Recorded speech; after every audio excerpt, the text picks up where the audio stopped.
मुझे डर तो है जो देवी के 8वें बालक से। देखिए कितना कोमल बालक है, कितना सुंदर बालक है। महाराज कंस को बालक के ऊपर दया आ गई और वापस है जो वसुदेव जी लेकर के जेल में आ गए।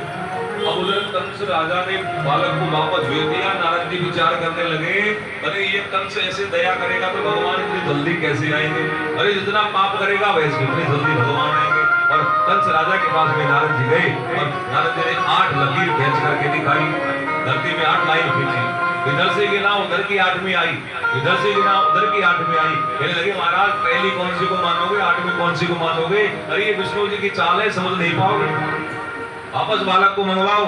और महाराज कंस के समझ में आ गई, बालक को मंगवाया और दोनों पैर पकड़े और धरती पर पटक करके पहले वध कर दिया कंस। इस तरह 6 बालकों का वध कर दिया है। और 7वीं बार है जो भगवान नारायण देवकी मैया के है जो गर्भ में है जो कुछ फेर बदल करना चाहते हैं।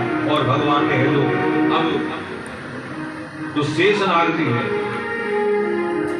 उनसे कहा है भगवान कि बोले महाराज अब है जो आपको भी कुछ करना है, हमारी लीला में सहयोग करना है। बोले क्या करना है?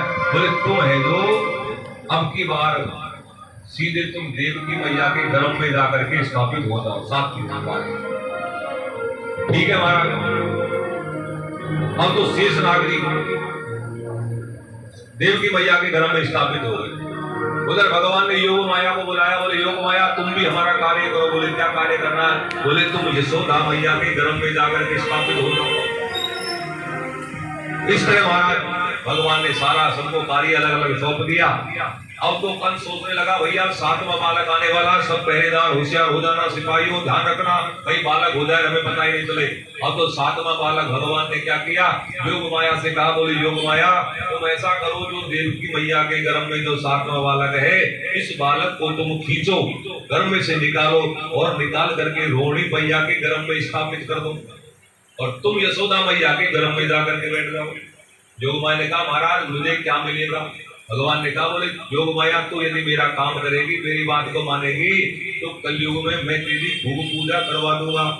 कलयुग में तुझे कोई माया कहेगा, कोई जगदम्बा कहेगा, कोई पार्वती कहेगा, कोई काली कहेगा, कोई भद्रा कहेगा। कलयुग में तेरी भूग पूजा होगी, कोई संतोषी कहेगा। और महाराज भगवान ने वरदान दे दिया। योग माया ने वैसा ही किया, 7वें बालक को रोहिणी के गर्भ में स्थापित कर दिया। अब तो 7वां बालक गायब हो गया देवकी का। अब तो घबरा गया, बोली क्या हुआ? आ गया बालक, आ गया बालक। अब तो 8वीं बार भगवान नारायण साक्षात है जो गर्भ में आए देवकी मैया के गर्भ में। और अब तो जैसे भगवान है जो गर्भ में आए हैं तो अब तो सब देवता राजी होने लगे और भगवान की स्तुति करने लगे हैं। सत्यम व्रतम सत्य परम सत्यम सत्यस्य योनि निहितम च सत्यम सत्यस्य सत्यम व्रत सत्य नेत्रम सत्यात्मकम त्वां शरणं प्रपन्नः। महाराज भगवान ने कहा अब इस तरह गर्भग्रस्त शिशु की सब देवताओं ने है जो स्तुति की है। 8वीं बार भगवान नारायण है जो माता देवकी के गर्भ में आने वाले हैं। उधर गोकुल में जो यशोदा है और नंद बाबा है उनके